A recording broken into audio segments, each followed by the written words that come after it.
Good morning और जय हिंद दोस्तों। आइए आज की करंट अफेयर के साथ आगे बढ़ा जाए। तो आज का पहला क्वेश्चन है, हाल में लिथियम का भंडार कहाँ पे पाया गया। तो अभी हाल ही में लिथियम का भंडार पाया गया है कहाँ पे भाई साहब? जम्मू कश्मीर में। जम्मू कश्मीर में लिथियम का क्या पाया गया है? भंडार पाया गया है। और ये लिथियम का प्रयोग होता कहाँ पे भैया? बैटरी में। कहाँ पे? बैटरी में इसका प्रयोग क्या होता है? सबसे ज़्यादा होता है। और इसीलिए लिथियम का भंडार कहाँ पाया गया? जम्मू कश्मीर में। और कितना भंडार हो? 62 लाख टन भंडार पाया गया। इम्पोर्टेंट पॉइंट ये।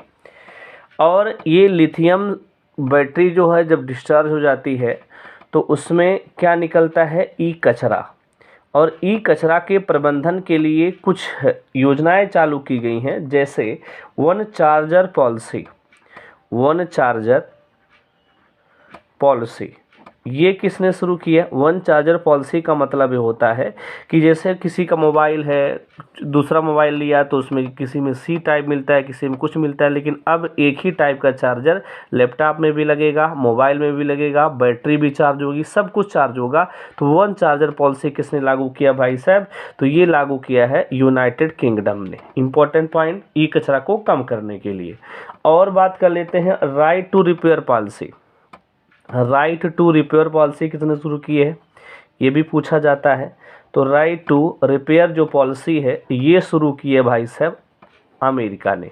ये भी आपके एग्जाम में इंपॉर्टेंट है, सीधे पूछा जा सकता है पर्यावरण की दृष्टि से। आइए आगे बढ़ते हैं, आज के दूसरे क्वेश्चन की चर्चा करते हैं। आज का दूसरा क्वेश्चन, नकल विरोधी कानून किस राज्य में लागू किया गया? तो नकल विरोधी कानून, तो ये शुरू किया गया भैया, नकल विरोधी कानून उत्तराखंड में शुरू किया गया। उत्तराखंड जो है 2000 में उत्तर प्रदेश से 13 जिला को काट करके क्या किया गया है? अलग किया गया है। और उत्तराखंड जो है ये 2007 तक इसका नाम उत्तरांचल था, 2007 के बाद इसका नाम हो गया है उत्तराखंड हो गया है। आइए बात करते हैं उत्तराखंड की। तो उत्तराखंड के मुख्यमंत्री कौन है भाई साहब? पुष्कर सिंह धामी है। पुष्कर सिंह धामी उत्तराखंड के क्या हैं? मुख्यमंत्री हैं। आइए बात कर लेते हैं उत्तराखंड की राजधानी की। तो इसकी दो राजधानियां हैं, एक का नाम देहरादून और एक का नाम क्या है? गैरसैंण है। ठीक है, आइए और आगे बात करते हैं। और आगे बात करें तो अभी उत्तराखंड ने क्या किया है भाई साहब? इन्होंने कहा है कि हर गांव में क्या होगा? संस्कृत विलेज विकसित करेंगे। हर गांव में, एक जिला में एक गांव को संस्कृत गांव बनाया जाएगा। बात समझ में आया? मतलब संस्कृत को बढ़ावा दिया जाएगा, ऐसा बात है। और राजस्व पुलिस प्रणाली को इसने क्या कर दिया है? समाप्त कर दिया गया है। ऐसा अगर आपसे पूछा जाए तो ये भी आप बता दीजिएगा। और बात करते हैं यहाँ पे क्या है? जिम कॉर्बेट नेशनल पार्क भी यहीं पे है, राजा जी नेशनल पार्क भी यहीं पे है। और बात करें गंगोत्री नेशनल पार्क भी यहीं पे है। और एक नाम है नंदा देवी नेशनल पार्क भी कहाँ पे है? यहीं पे है। और बात करते हैं फूलों की घाटी कहाँ पे? आपसे पूछ ले, फूलों की घाटी भी कहाँ पे है? यहीं पे है। और शांत घाटी कहाँ पे भाई साहब? केरल में है। छपेली नृत्य यहीं का है। और बात करें छोलिया नृत्य भी यहीं पे है। और बात करें गढ़वाली नृत्य भी कहाँ का है? यहीं पे है। ये सब आपके एग्जाम में बार बार पूछे जाते हैं, जो इम्पोर्टेंट है, याद रखिएगा। आइए आगे बढ़ते हैं, अगले क्वेश्चन की चर्चा करते हैं। अगला क्वेश्चन है, क्वाड देशों ने साइबर सुरक्षा के लिए कौन सा अभियान शुरू किया? तो क्वाड देशों ने साइबर सुरक्षा को रोकने के लिए, माने साइबर अपराध को रोकने के लिए क्या शुरू किया है? क्वाड साइबर चैलेंज ये शुरू किया है। साइबर अपराध को रोकने के लिए क्वाड साइबर चैलेंज शुरू किया है। और बात कर लेते हैं क्वाड में कितने देश आते हैं भैया? 4 देश आते हैं। कौन कौन? भारत, यूएसए अमेरिका, जापान और बात कर लेते हैं ऑस्ट्रेलिया। ये 4 देश इसमें क्या है? क्वाड में शामिल होते हैं। क्या करने के लिए इनकी स्थापना की गई है? इन चारों देश जो मिल करके हैं चाइना को क्या करने के लिए? काउंटर करने के लिए। चाइना को काउंटर करने के लिए 4 देशों मिलकर के क्या करते हैं? क्वाड की स्थापना करते हैं। और ये चारों देश का एक सैन्याभ्यास होता है। पूछा जाता है कौन सा सैन्याभ्यास है? मालाबार सैन्याभ्यास है। ये लाइन आपके लिए इम्पोर्टेंट हो जाती है। आइए कुछ और बात कर लेते हैं। और जैसे बात करें क्वाड के बारे में तो बता ही दिए, 4 देश शामिल होते हैं। ये इनकाउंटर किसको काउंटर करने के लिए भाई साहब, माने चाइना को खत्म करने के लिए, चारों देश चीन पे निगरानी रखने के लिए ये क्वाड की क्या होती है, स्थापना होती है। आइए आगे बढ़ते हैं, अगले क्वेश्चन की चर्चा करते हैं। हमारा अगला क्वेश्चन है विश्व रेडियो दिवस कब मनाया जाता है। तो विश्व रेडियो दिवस मनाया जाता है ये भी भाई साहब 13 फरवरी को 13 फरवरी को क्या मनाया गया है, विश्व रेडियो दिवस हमने मनाया है। ये कौन मनाने की बात करता है, यूनेस्को मनाने की बात करता है। और ये पहली बार कब मनाया गया था, 2011 में। इसकी इस बार की थीम क्या है ये पूछा जा सकता है। तो 2023 में इसकी थीम क्या रही है, तो याद रखिएगा रेडियो एंड पीस, ये इसकी क्या रही है, थीम रही है। अभी हाल ही में राष्ट्रीय महिला दिवस भी हमने मनाया है। राष्ट्रीय महिला दिवस ये कब मनाया भैया, ये भी हमने मनाया है 13 फरवरी को राष्ट्रीय महिला दिवस। क्यों मनाए हैं, क्योंकि 13 फरवरी 1879 को हैदराबाद में सरोजिनी नायडू का क्या हुआ था, जन्म हुआ था, जो भारत की क्या है, पहली महिला राज्यपाल है। पहली महिला राज्यपाल है भारत की, ये आपसे पूछा जा सकता है। और बात कर लेते हैं, सरोजिनी नायडू जो हैं इनको क्या कहा जाता है, भारत कोकिला कहा जाता है। और लता मंगेशकर को क्या कहा जाता है, स्वर कोकिला कहा जाता है। ये आपके एग्जाम में बार बार पूछा जा रहा था, इसलिए आपको ये बातें भी याद रखना है। और बात कर लेते हैं अगले क्वेश्चन की तरफ, अगली चर्चा करते हैं। जी हाँ,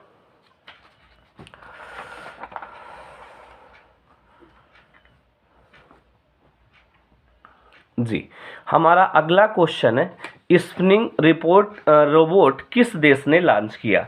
तो भाई साहब ये स्निफिंग रोबोट जो है ये लॉन्च किया है इजराइल ने। किसने, इजराइल ने इसे क्या किया है, लॉन्च किया है।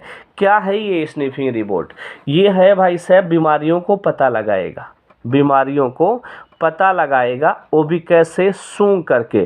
क्योंकि इस रोबोट में जो टिड्डी के दो आगे जो ये दो अंटीना होते हैं, इन्हीं का क्या किया गया है, अंटीना का क्या किया गया है, प्रयोग किया गया। क्योंकि जो टिड्डी होती हैं इन दोनों अंटीना से बहुत तेजी से सूंघती हैं, तो ऐसे ये बीमारी को सूंघ करके पता लगाएगा। कौन, स्निफिंग रोबोट। किसने विकसित किया है, इजराइल के वैज्ञानिकों ने क्या किया है, विकसित किया है। इजराइल की बात आई है तो इजराइल की राजधानी क्या भाई साहब, जेरूसलम। जेरूशलम इजराइल की क्या है, राजधानी है। यहाँ की मुद्रा क्या है, सेकल है, यहाँ की मुद्रा सेकल है। और यहाँ के जो प्रधानमंत्री हैं बेंजामिन नेतन्याहू, यहाँ के क्या हैं, प्रधानमंत्री हैं। और बात कर लेते हैं, अभी हाल ही में एक रोबोट और विकसित किया गया है। कौन विकसित किया है, आईआईटी मद्रास ने विकसित किया है। ये कौन सा रोबोट, इसका नाम क्या है, तो होमोसेप रोबोट है। होमोसेप रोबोट किसने विकसित किया है, मद्रास ने। क्या करने के लिए, सेफ्टी टैंक को साफ करने के लिए इन्होंने क्या किया है, विकसित किया है। आइए आगे बात करते हैं अगले क्वेश्चन की तरफ। अगला क्वेश्चन है खेलो इंडिया यूथ गेम 2022 का आयोजन हो चुका है, इसके बारे में आइए पूरा चर्चा हम लोग कर लेते हैं। तो खेलो इंडिया 2022 की बात करते हैं, तो ये इसका कौन सा संस्करण था, 5वां संस्करण था।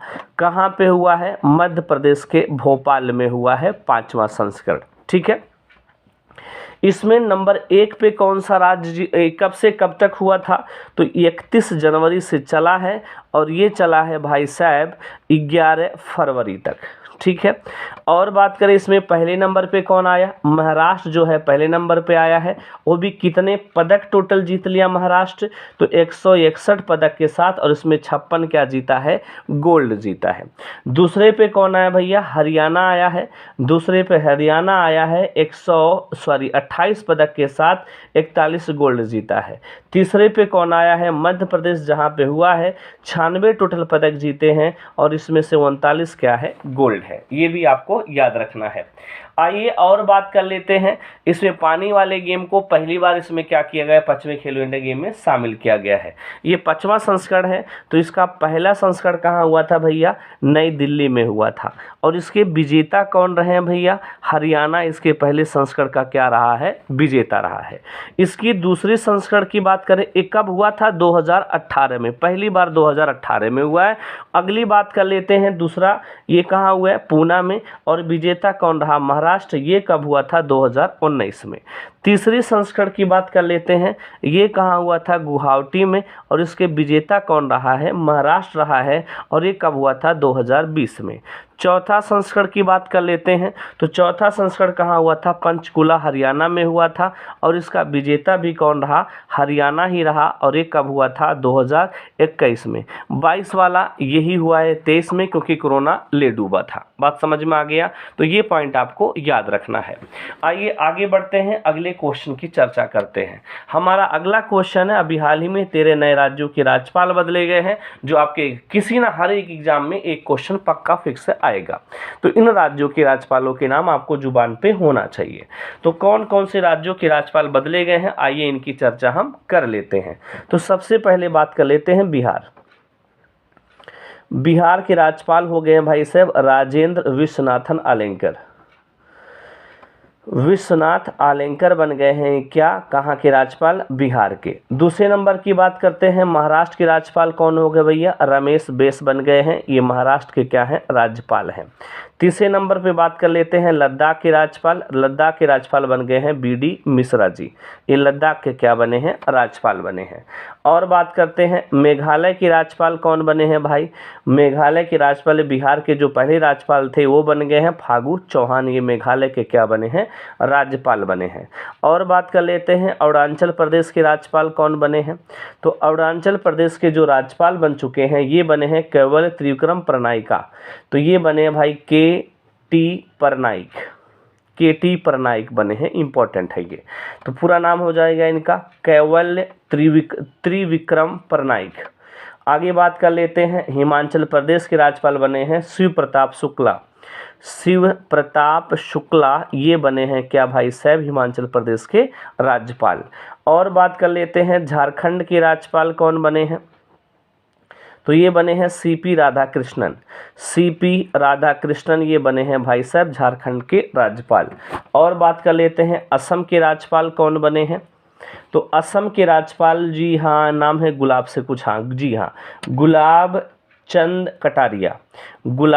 कटारिया बने हैं, ये कहाँ के राज्यपाल? असम के। और बात कर लेते हैं असम के बाद आंध्र प्रदेश के राज्यपाल बने हैं भैया यस अब्दुल नज़ीर। कितने हो गए भाई? 1 2 3 4 5 6 7 8 9, 4 और देख लेते हैं कौन कौन से बाकी रह गए। हाँ जी, छत्तीसगढ़। तो छत्तीसगढ़ के जो राज्यपाल हैं ये वर्तमान भाई कौन बन चुके हैं? तो ये बने हैं विश्वभूषण हरिश्चंद्र बने हैं, ये छत्तीसगढ़ के क्या? राज्यपाल। और बात करते हैं मणिपुर के राज्यपाल कौन बनी हैं? तो मणिपुर के राज्यपाल बने हैं भैया, ये बने हैं अनुसुईया उइके बने हैं, ठीक है। मणिपुर के बाद नागालैंड की बात कर लेते हैं, तो नागालैंड के राज्यपाल बने हैं एल गणेशन, ये नागालैंड के क्या बन चुके हैं? राज्यपाल बन चुके हैं। और बात करते हैं मेघालय के राज्यपाल कौन बने हैं भाई साहब? तो मेघालय के राज्यपाल तो फागू चौहान बता ही दिए, तो कितने हो गए यार? 1 2 3 4 5 6 7 8 9 10 11 12, एक कहाँ रह गए? एक का नाम नहीं याद आ रहा है, सिक्किम। हाँ जी, देखिए सिक्किम के जो राज्यपाल बन चुके हैं ये बने हैं लक्ष्मण प्रसाद आचार्य, इंपॉर्टेंट हो गए, लक्ष्मण प्रसाद आचार्य बने हैं ये सिक्किम के क्या भाई साहब? राज्यपाल। तो ये रहा हमारा आज का करंट अफेयर। वीडियो पसंद आए तो प्लीज़ लाइक से सब्सक्राइब कीजिएगा। थैंक यू, धन्यवाद दोस्तों।